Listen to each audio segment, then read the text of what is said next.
Discovery and ISS, this is Houston. Are you ready for the public event? We are ready, Houston. JSC PAO, this is Houston. Please call Discovery and ISS for a voice check.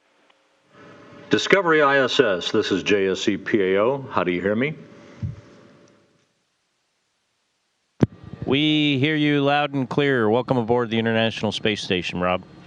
Be with you, Scott and crew, and we'll start off questions with Robert Perlman. Hi, Robert Perlman with CollectSpace.com with a question for Commander Steve Lindsay and his Discovery crewmates. Outside of times when the media, like myself, ask about this being Discovery's last mission, how prevalent has the finality of this flight been during the course of your mission?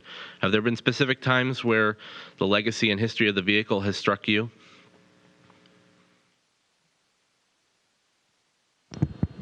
Well, that's a difficult question.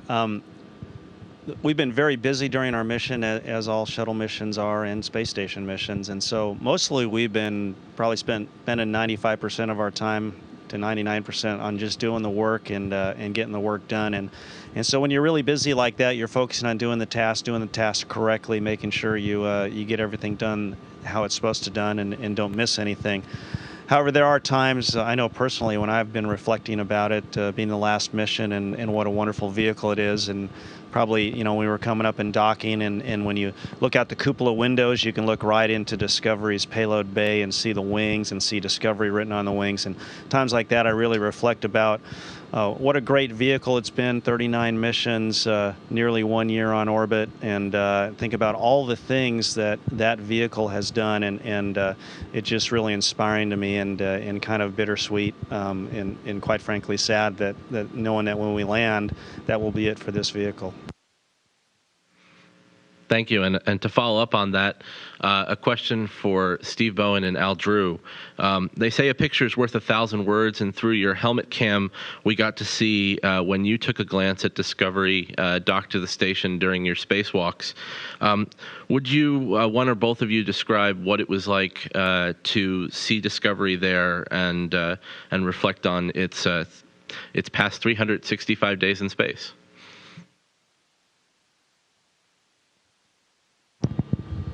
A lot of us repeated what Steve had from the cupola. Just to have Discovery right there and filling our entire visor up close and personal, you realize it's just a magnificent ship. It's huge, it's complex, just a wonderful, completely capable vehicle. And to be out there working on and around and near it is just a privilege. To be part of the legacy of Discovery is just, like I said, just seems like a blessing. This is Gerhard Daumer, the German Aerospace Center and Space Expo Association. Question for Al Drew. What was the most difficult and the most exciting moment during your EVAs?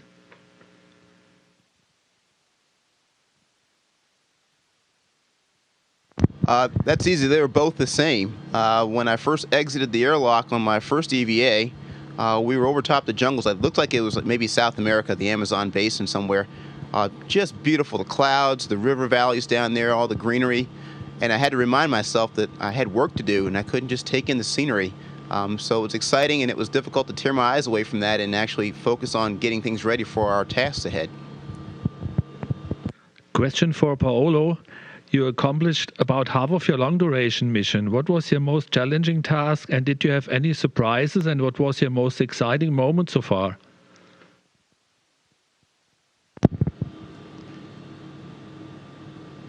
Well, it's been a pleasure so far here. We've been spent 2 months, Expedition 26. And I think the most challenging time here is there is not really a time. I mean, the challenge is when I look at a procedure for the first time, it looks very complex, and I try to understand and interpret it, try to do it without making mistakes, and sometimes I do. So I think those are for me, the most challenging times. But as usual, with familiarity, we're repeating things. Things get familiar, and we get to do it with no problems. And of course, we always have the ground control, mission control helping us and keeping us out of troubles. This is Jill Tolk representing the Cohasset Mariner in Massachusetts. A question for the East Coast Steve. What has been the most challenging part and the most rewarding part of your unexpected shuttle flight?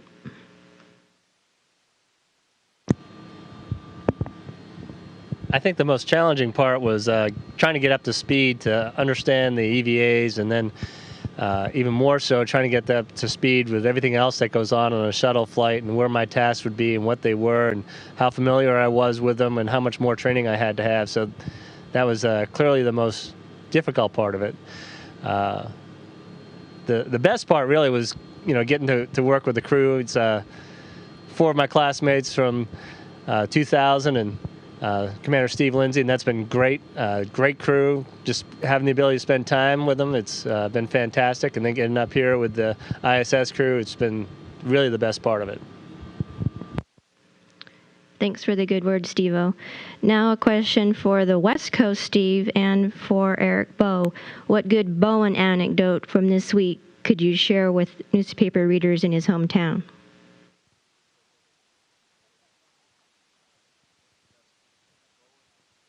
We're consulting. Hang on. I think our favorite Steve Bowen story for this mission so far was, and I'm sure there are more to come, was when Steve was taking a pump module off of a transporter on the truss segment. EVA and Mike Barrett and Scott Kelly were driving him on the robotic arm. About the time they released that pump module, which is about several hundred pounds, for Steve to take in his arm so they could fly him over to where it belonged, the entire space station robotic arm crashed, and which means he was stuck there holding this payload for what seemed like a really long time for him, but actually the crew did a great job reconfiguring to an alternate robotic workstation to get it back alive pretty quickly. But Steve was stuck there for probably, 30, 35 minutes holding this pump module loose, and so it gave us an opportunity to joke with him and kind of make fun of him while he was out there stuck with nowhere to go.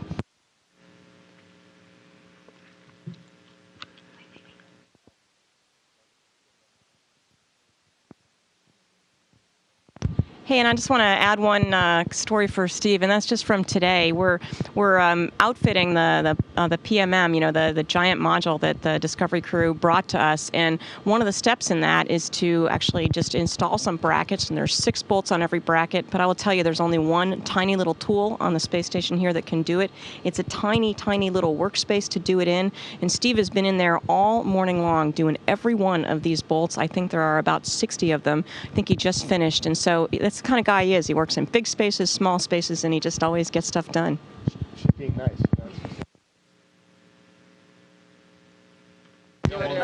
One more is what's great about this is Steve flew with me on STS-126, and just like Katie was just talking about, Steve and I we're working together on the racks in there in the PMM, so it was a pleasure to watch him get to work just like the last flight. Mark Carreau for Aviation Week, and I have a couple of questions. The first is for Scott Kelly. Could you sort of explain how the extra time that Discovery is spending at the space station benefits the station ops the most? Well, in the original plan, they were not going to have much involvement in getting PMM basically emptied out of a lot of the hardware that needs to be disposed of on HTV. So when they were going to leave, we were going to really be in a time crunch to get all this, all these metal structures and foam and stuff that we want to dispose of in HTV, because HTV has to leave at a certain time. So by having the extension gives us 2 extra days of 6 people, which is a lot of crew time to get all that stuff or some of it done before they leave, and then it kind of it just helps maximize our time post undocking for things like science and other activities we have to perform on board the space station on a daily basis. Thanks. And could someone explain where Express Rack 8 ends up at the end of this process? And it's my understanding that's the last of the express racks, and if anybody wants to comment on the significance of that for science activities, that'd be great. Thank you. Well, Express Rack 8 is right next to Steve Bowen here, right to my left, and we moved that this morning. And yes, it is the last Express Rack. I'm not actually familiar with what kind of science Express Rack 8 is going to be performing. Right now it has a Merlin, which is a small refrigerator, a Glacier, which is another refrigerator, and those things generally keep science samples, human science samples in them, as well as some other lockers. And I think Katie might have a better idea. I'll pass the mic to her.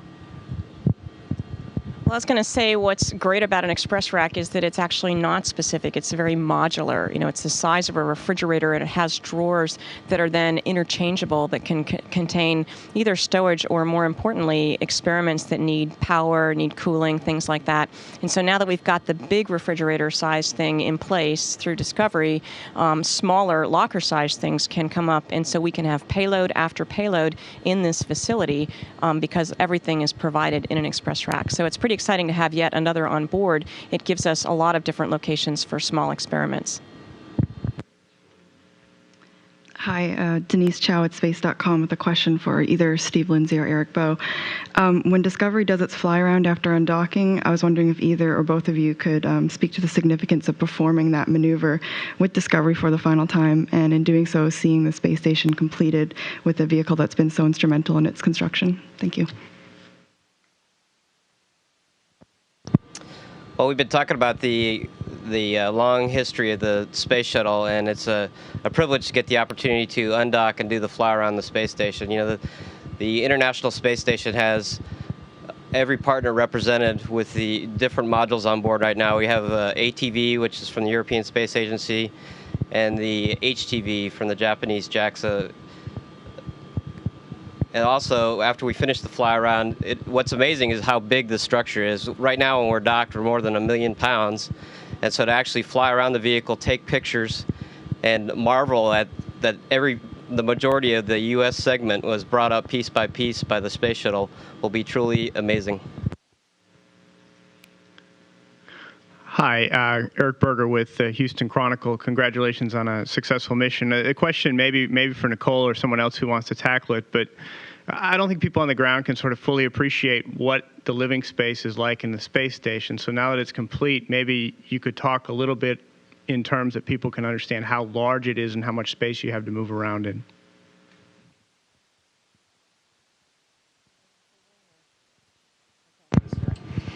And just to start off, and Mike Barrett points this out, is that this space station here now is the largest pressurized volume in space in history. It's huge. I mean, I use a word my son uses all the time, which is ginormous. We have 12 people up here now, and honestly, if we spread ourselves out, you could spread across this vehicle and not see another person. It's that big. I think volume-wise, equivalent to the interior of a 747 or a little bit bigger. And it's just really, really impressive to know that as a volume and a total volume workspace, we can use every single one of the walls and every single one of these modules in a way that we just can't do on the ground. And so it makes for a really wonderful resource for science and living and just being up here floating around. It's great. It's Chris Baltimore, the Houston Bureau Chief for Reuters News Agency, and I have a question about garbage, literally. How much trash does the ISS generate? Where do you put it? And do you recycle? We do recycle certain things. We recycle our water and turn it into, or our urine and turn it into water, and that's very helpful because disposing of that and disposing of any trash is quite a challenge. Right now, believe it or not, we don't have a whole lot of what's called common trash on board, which is basically the garbage we generate from our food and our clothing. And that's because we've recently had 2 Progress vehicles depart, and our cosmonaut colleagues were very efficient in getting them loaded with. We had probably about 11 or 12 very large garbage bags, like a outdoor kind of garbage bag filled with trash, and we were able to get rid of those. And generally, though, the trash stays in a certain area of the node, as well as there's a certain area in the Russian segment where some trash stays, and it stays there until we can dispose of it, and we can dispose of it probably on average every 2 to 3 months when we have a vehicle that departs and generally burns up in the atmosphere. Discovery ISS, this is Houston ACR. That concludes questions from JSC. Please stand by for a voice check from Kennedy PAO. Kennedy PAO. Discovery ISS, this is KSC PAO. How do you hear me? We have you loud and clear. Welcome aboard the International Space Station. Hello, this is Marcia Dunn of the Associated Press with a question for Katie Coleman. There's great interest in R2 all the way up to the President of the United States, and I'm wondering, will the robot's unveiling be moved up considering all the interest, and how excited are you to work with the robot? Well, I think we've all been voting to move up getting him out of his box. In fact, we're all pretty sure that we hear scratching from the inside there. There's a very elaborate choreography of all the things that have to come out of the PMM and get stowed different places, and folks on the ground are working real hard at that, and we'll see if we end up being able to bring Robonaut out before Discovery leaves. I'm really not sure. I am looking forward to working with him. You know, as we bring robots up into space, one of the reasons to do that is just to understand, A, how to work with them, and B, just the mechanics of how they work and how that's affected by zero-G. We want to learn those lessons here on the inside of the space station before we send them out to the outside of the space station or to other planets, which we need to be able to do in terms of exploring both as, a human presence and a robotics presence. It'll take both of those to get us further out into the universe, and Robonaut is a good first step. Thank you. And for Steve Bowen, it's been a real whirlwind for you the past month. I'm wondering, are you pinching yourself that you're even in space on this mission and have had a chance to go spacewalking? And how are you going to make it up to Tim Cropra when you get back on Earth? I am pinching myself, and there's no possible way I can make it up to Tim. But, Tim did an incredible job putting this together. It's the only reason we were so successful outside. He really did a fantastic job. So if there's anything I can do for him, I'm willing to discuss it. Yeah, hi, guys. It's Bill Harwood with CBS News, and I have a question for Alexander Kaleri and for Scott Kelly. First, for Alexander Kaleri, were you looking forward to the Soyuz fly-around? Were you disappointed that got called off? And for Scott Kelly, how do you balance the risk versus the benefit of a picture like that versus everything that goes into undocking and flying around? Thanks.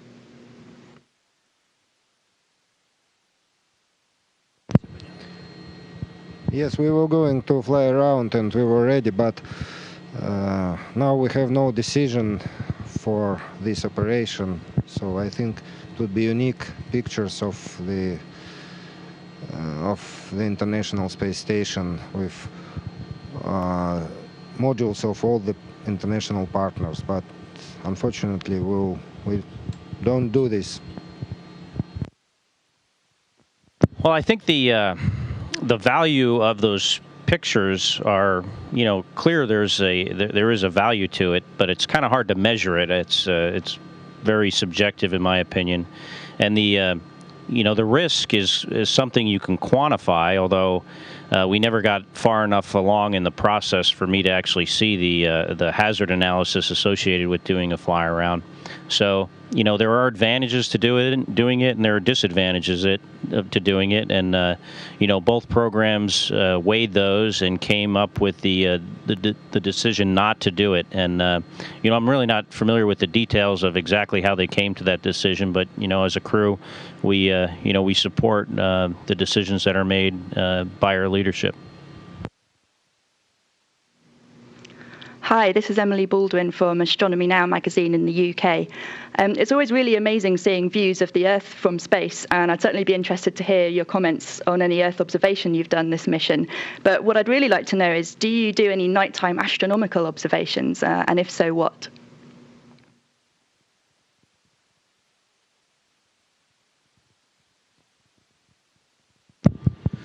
Well, hello to the UK, and let me get the first part of that. The Earth views are just stunning. It's very, very difficult to explain them to people. Even pictures don't do it justice, and your senses can be really overwhelmed by how beautiful the Earth is. I want to mention to the UK that we actually have a medallion up here struck in honor of James Cook. This was commissioned about 5 years after his death. And we're very, very happy to have that and to honor the rich maritime legacy of world discovery that the UK has. As far as astronomical observations, one of the problems is that we're moving around the Earth at 17,500 miles an hour. It'd be kind of difficult to train onto something unless we were really more mechanically equipped to do that. We keep our space station oriented so that we're looking belly to the ground most of the time, and that's comfortable to us for a lot of reasons, and we get really good ground views that way. Now, having said that, we have some very good cameras on board, and we're able to take some astrophotographs that don't require much in the way of exposures. But most of these are Milky Way shots and aurora shots, and they're quite spectacular, but nothing compared to what the Hubble can do. Thank you. And my second question, Apollo inspired the children of the 60s and the 70s, the Shuttle, the 80s and 90s, and the early 21st century. With the Shuttle program retiring, how do you think we'll be able to inspire future astronauts?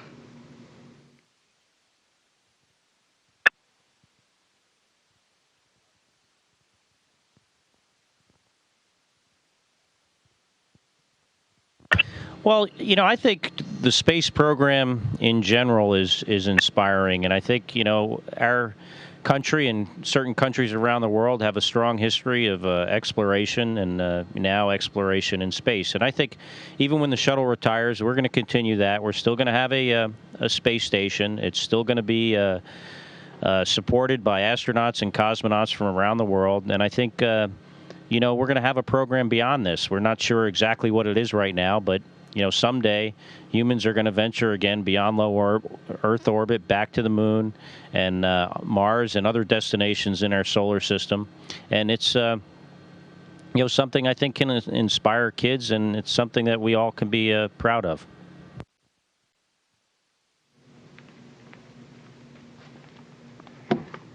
Hi, it's James Dean from Florida Today. For Nicole Stott, if you could put yourself back in the shoes of the ground teams here at KSC who are going to be watching you return and seeing Discovery land for the last time. Wondered if you could, just looking at it from their perspective, try to describe just how emotional and difficult you think that's going to be for those folks on the ground as they see you come in, including many who are going to be working their last launch or last landing.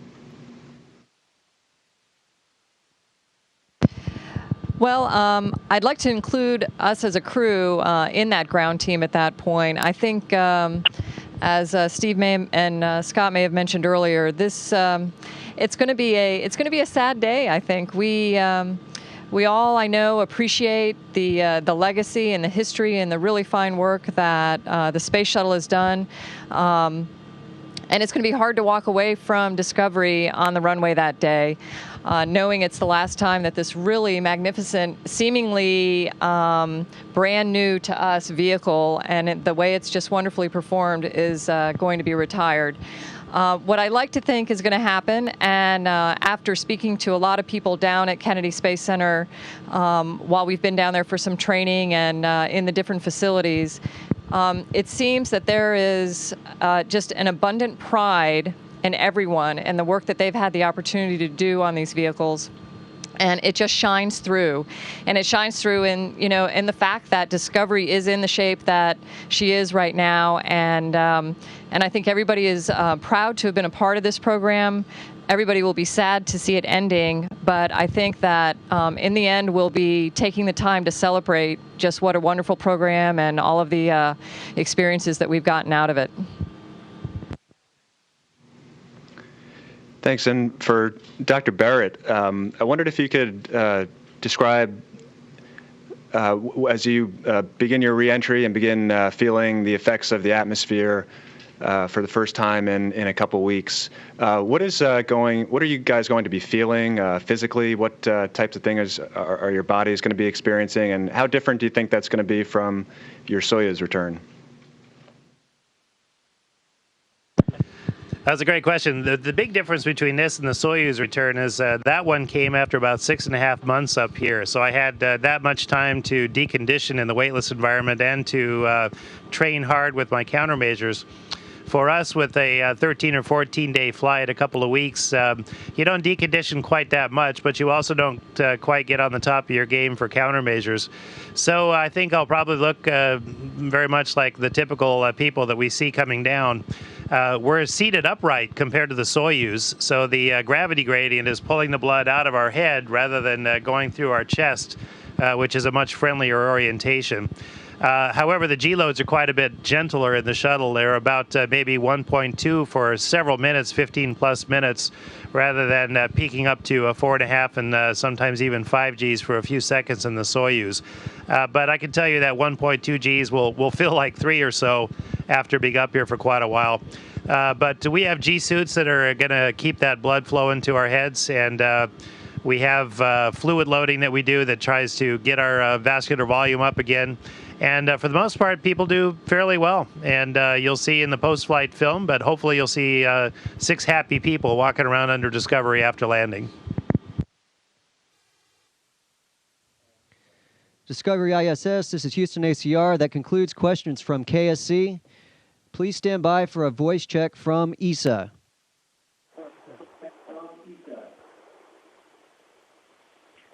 ISS, this is ESA PO Jules Grand-Cyr in S-Train in Rome. How do you hear us?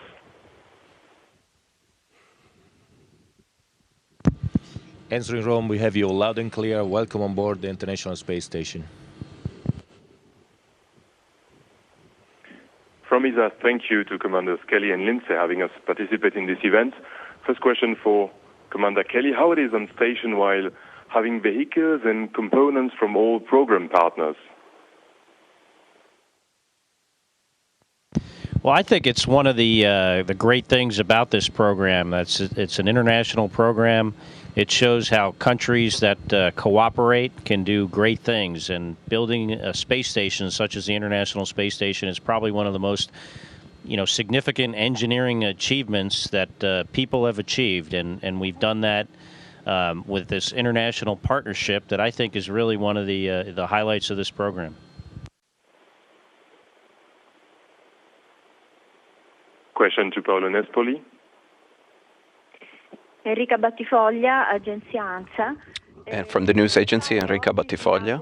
Una stanza tutta italiana della stazione spaziale. And Paolo, today you're inaugurating the Leonardo module, an Italian room on the International Space Station. So what are the first operations that are going to happen on its interior? Good afternoon, Enrica.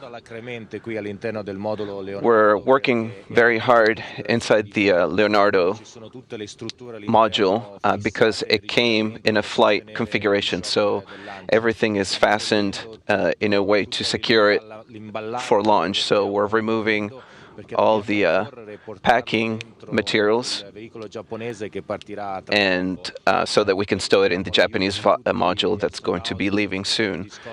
So we're using all the astronauts, including the Discovery crew, that are staying here another couple of days to help us with that. Buonasera Paolo e buonasera. Good evening, Paolo, and good evening to the whole crew. I'm from Sole 24 Ore newspaper. So in less than 2 weeks, on March 17th, it's 150 years of the unity of Italy. So how do you plan on celebrating aboard the International Space Station, an event that's so important for the nation? Surely, this is a very important holiday for our country. I'm a little limited in being able to celebrate. I have brought a little flag that I will be able to fly on that day, and from the cupola, which is also an Italian product. Seeing Italy from up here is a beautiful view, and I have tried to have everyone partake in it by sending pictures. And it's a country that stands out from the Mediterranean, both during the day and at night. It's easy to see how beautiful it is from a geographical and natural point of view, and we have to keep it in that way. Buongiorno a tutti, sono Francesca Rinaldi. Good day to everyone. Francesca from Radio Rai. Paolo, you see the sun setting and rising every 90 minutes, so you have 45 minutes of light and 45 minutes of day. Do you realize that? And how do you manage to keep the time? We're here inside the space station. We have some viewports that are not always open because most of the times they have to stay closed because we're maneuvering outside. We live our days based on the clock and the time that is given to us, which is fixed on the Greenwich Mean Time of London. And the mission control centers work to give us some sort of standard work hours. So we usually work from 8 a.m. to 8 p.m. with about an hour break for lunch. And in this way, we kind of fix our day.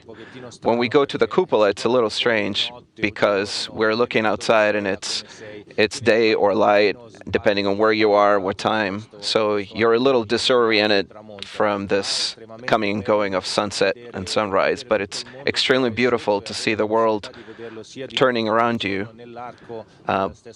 within the time of one day. Ciao Paolo, è Paolo D'Angelo. Hi Paolo, this is Paolo D'Angelo. I wanted to know if you've touched the moon, if you've touched the moon rock that the Apollo 11 astronauts have brought back, which is now on board the ISS. Hi Paolo, yes, surely. It's on the cupola. And this moon rock has also been on top of Everest with Scott Berezinski, so it's a rock that has been all over the place. I have touched it, I've seen it. It's very interesting. It's stimulating to know that that rock has been on such a tour and it's with us today. But it also shows us that we need to continue our exploration, come back to the moon, and go to Mars. This will surely be our goal in the future. Ciao Paolo, Letizia Leviti. Hi Paolo, Letizia Leviti from Sky 24. Some people are going to be leaving soon for what is going to be a tourism trip. And what do you think of that? And do you think their dreams coincide with some of your dreams? I'm convinced that space tourism will be one of the new frontiers that will be opening in space. When I got here, in the first place, when we had a little more time to get used to the absence of gravity and I had a little more time to get used to it, I really thought that it's really a shame that so many people on Earth cannot see this. So surely in the future this will change, and it will be a pleasure to have the opportunity for everyone to come up here, spend some time here, and be able to see Earth and experience the absence of gravity. This is surely something that will happen in the future, and I hope that it will happen sooner rather than later. Enrica Battifoglia. Enrica Battifoglia. So Earth, seen from up there, is beautiful. But a lot of things are happening on Earth that are changing. In North Africa, for example, there are very important changes. How do you perceive these changes up there? Yes, we're a little bit isolated up here. We do receive news We have pieces of newscasts that we receive. I read some newspapers in the little bit of time that I have. I read them. It's interesting to understand how the world keeps going. From up here, it looks still, but it's still going. And sometimes I look down when we fly over North Africa, and I try to see if I can see something, but I don't see anything. I don't see anyone. I would like to be able to see people down there and what's going on, but I don't see it. But I do know, and we all know, that things are happening, and this is history continuing on, and we are certainly with all those down there who are trying to have a better life and a better future. And again, Massimiliano, I wanted to ask you, you're more or less halfway through your mission, and what do you expect at this point, and are you missing Earth at this point?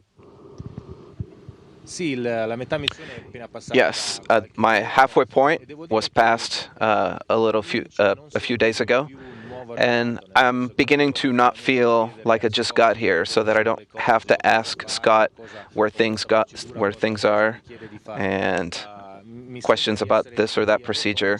I feel like I'm feeling a little bit more at home now, not such a guest anymore.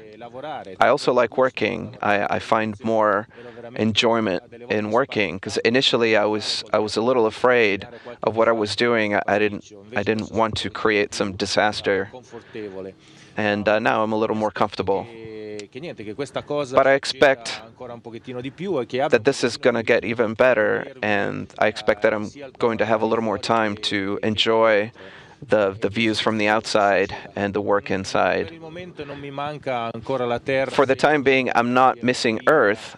I do talk to my wife and my daughter, who's growing up. We talk almost every day, and we have video conferences every couple of weeks. I would love to see them and hug them and go out with them, but it's not that feeling of missing that is destroying me. It's fine. Jokingly, a week ago, I sent a message asking if they would send me a pizza. So actually, maybe the one thing that I miss is a good, healthy pizza. Discovery ISS, this is Houston ACR. That concludes the event. Thank you.